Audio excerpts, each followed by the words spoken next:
We are recording now! So, this is our first episode. We thought we would start this K-pop podcast because we've been talking about it way too much between each other anyway. We're sisters, we are college age basically, and we've been into K-pop now for like maybe 2.5 years. And that's about me. What about you? Oh, you're talking about me. You introduced both of us. So what am I supposed to say? How do we introduce ourselves?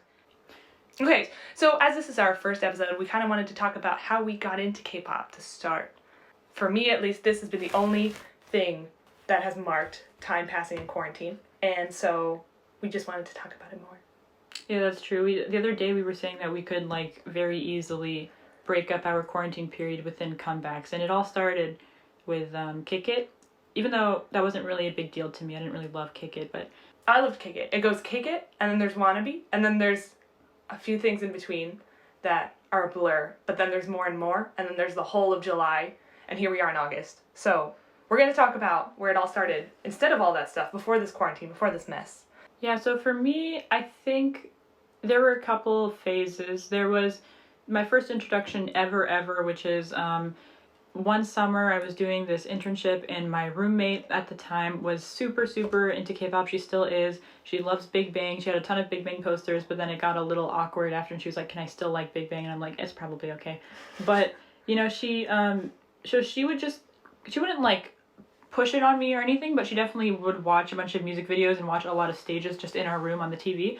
And so I'd sit with her and we watch them, and sometimes we'd watch like World of Dance or something. But overall, that's how I just kind of got introduced, and I was like, oh, it's kind of, I remember very viscerally that like, I was like, oh, these boys are wearing makeup and it looks kind of weird on them. Like, it took me a really long time to get used to the makeup and like not think that they looked super feminine, but now it's like, I don't even notice anymore. That's something that I kind of realized. But yeah, so she was super into that, and then like I started learning, I think, What Is Love with my friends, but at that point I was just into the songs. I didn't know anybody's name. I kind of ended that summer just with a general appreciation of like the dances and the songs, and it was mostly for me 17, EXO, Big Bang, Twice. I think that was it. Yeah, I think that, and BTS, of course, yeah, but BTS was kind of like a slow goer for me. So that was summer 2018, and then I can talk about kind of like the two phases of summer 2018. That was the first phase of summer 2018 for me. And I also remember we were like driving to a restaurant, and that's why people were playing EXO songs in the car, and I was kind of literally in my head and my phone making note of like the English lyrics so I could look it up later, and I was like, call me baby, call me baby. Why did you just ask them the name of the song? Because I was not really good friends with them. And it was really awkward, and I was like, I didn't want to ask about it if it was too like well known. So I think I asked my friend later by myself. I was like, what was that one song that was like, Call Me Baby? Yeah. So, yeah.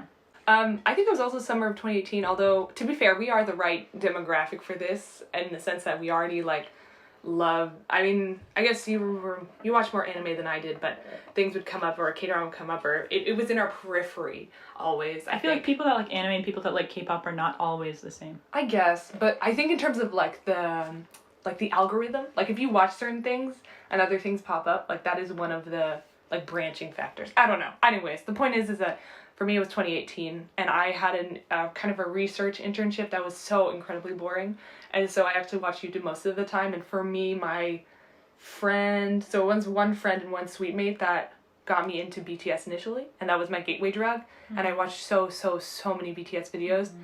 And then really that only lasted a month or two, and then I started to get into way more other groups. So for me, I went back into my Spotify, and I saw the first one was Red Velvet, Red Flavor, which is great, still a bop, and then 17's Clap, and then BTS Blood, Sweat, and Tears. So since then, I've definitely diversified, but those were the three that started it. And since then, like if you go back, there's such a distinct difference in my Spotify from pre-2018 to like 2018 on. Yeah, I will say that the first song I ever added was 17, Don't Wanna Cry, and it still remains like my very most favorite K-pop song. I thought, yeah, so then at this point, we both discovered K-pop kind of independently and didn't really talk about it with each other, and we were also living apart. But then when we started living together again, and we went back home, at that point, she was really in her BTS phase, and I was in this K-pop phase where, like, I wasn't obsessed with anybody. I wasn't, like... I was obsessed. I still kind of didn't really know people's names. I didn't really care about people's names, and I just kind of, like, appreciated groups as a whole. But then, when we were together, she literally stayed up to watch Idol. when the MV got released, and I wasn't really into BTS at that point, and I just stayed up with her, but I didn't really care about it, and we both watched it, and then that was the trippiest music video to watch at like 4 a.m. It was such a weird first impression. Like I didn't like it initially, besides the suits. I really liked the suits, and then a couple times, I feel like I just realized this over time with K-pop, sometimes the music videos just grow on you later, but after that, I started getting into BTS, and I became like super obsessed, and I watched all their interviews and all of their like funny videos, and like BTS in America, like classic, and like so many. My bias was V, and I still stand by that, but definitely the BTS train sailed end of summer 2018 for me. Sorry. The BTS train took off then, and this metaphor isn't working for me. Yeah. I don't know. I stopped. But they're in our periphery. They're always like in our periphery, but I feel like the groups kind of, you're listening to all of them at the same time, like all of these other different groups, so it doesn't say BTS focused for me. Or like it never has since that first month anyways. Yeah. I'll just say that was the peak of my BTS-ness, and now I added groups to that. Like basically it was solely BTS, now I've added groups to that. But I will just say, one of my favorite BTS songs is Seesaw, which is Suga's song. I love that song. I think it's great. And of course the classics, like Blood, Sweat, and Tears. I Need You, Save Me. I think those are my favorite. I really like the Cypher series. They're like more hard-hitting ones. Yeah, I think and then I like 3. Ding too. I really like J-Hope's part in Ding. I don't know that. Oh, yes. Yeah. Good one. It's a good part. I feel like there is a difference between people who, I mean, everybody likes BTS, like it's statistically everyone's heard of them, right? But I feel like there's a difference between people that it's been their gateway drug kind of a thing versus they just stay there.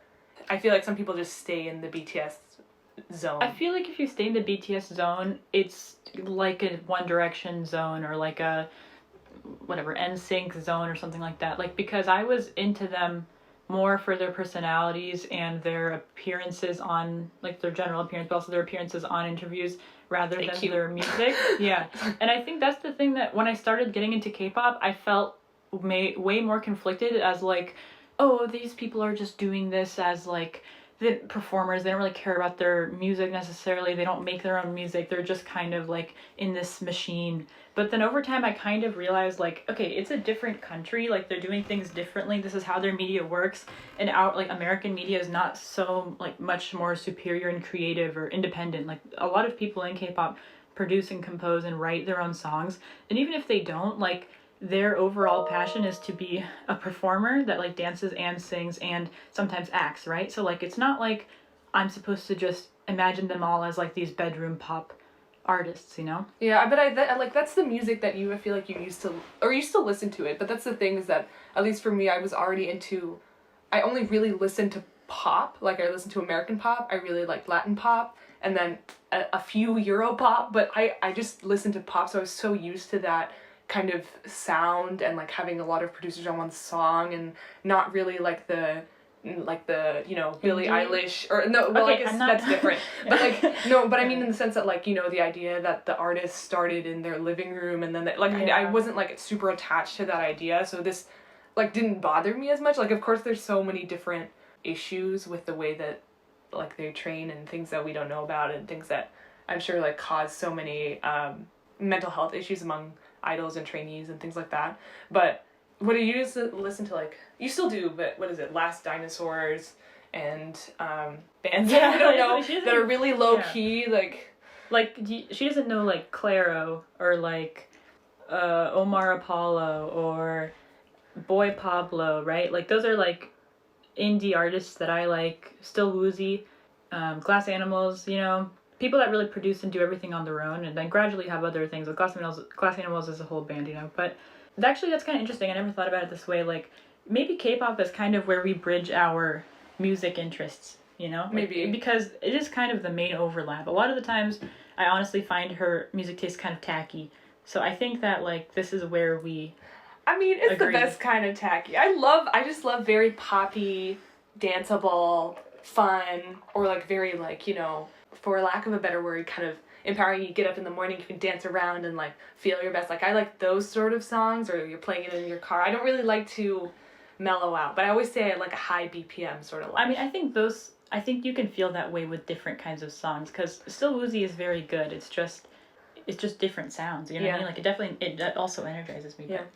But you like the poppier stuff. I do like pop stuff. K-pop anyways. I think there's just a time and a place. Sometimes I'm in a K-pop mood, sometimes I'm not. But lately, the only mood I've been in is a K-pop mood. I've been in a K-pop mood since 2018, basically. Yeah. Full K-pop mood. Okay, so we can then talk about the songs that we're listening to now. Maybe we can pick 3 that are unliked songs. ITZY's comeback is kind of its own thing. We can talk about that later. But do you want to pick 3 first? Sure. Actually, sometimes it's hard for me to work while listening to music, but... So I've been liking Tag Me by Weekly with 3 E's. They're a 7-member girl group under Playam Entertainment. So they're the first group under Playam since A-Pink, which is kind of a huge deal. And they debuted back in end of June. And Tag Me is like really, really fun. I really like the music video and the stage because they both kind of reminded me of 17's early concepts where it's like schoolgirl, schoolboy, like really fresh, really happy. And they also, in their stage, they use these desks as props. So it feels like kind of like a musical, and it just feels like very charismatic and fun to watch. And I just think they're also really talented. They have like really talented vocalists, and they're each member is representing like a day of the week. So anyway, Tag Me is a great song. Also by them I like Hello. They only have a couple songs anyway since they just debuted, but Tag Me and Hello.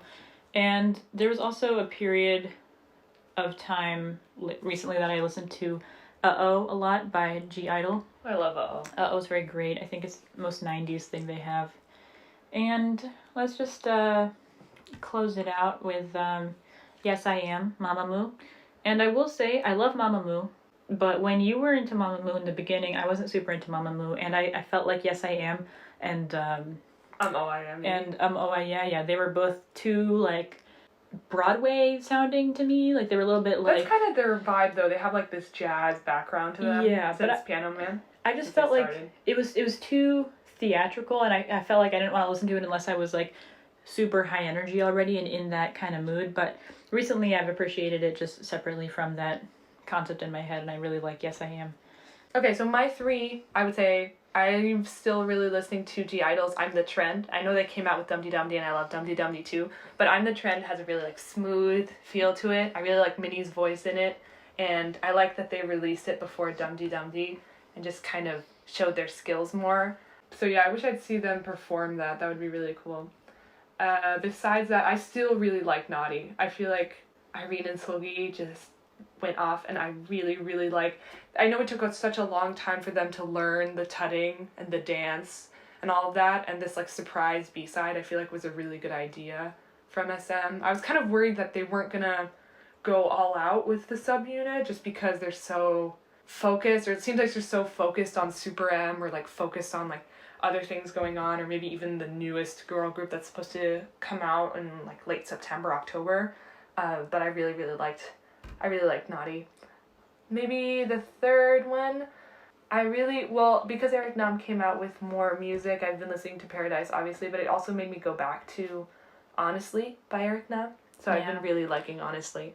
His voice is very ephemeral. Is that a word? Like, it's very... That means, like, ephemeral just means it doesn't, like, it goes away. Like, it's like short-lived. No, that's not what I mean. It's very, like... Wait, maybe... Maybe ephemeral does mean like fairy-like, if that's what you mean. I think so. That's kind of what I mean. I don't think so. I think that's ethereal. Yeah, ethereal. Ephemeral is lasting for a very short time. Okay, no, it's ethereal.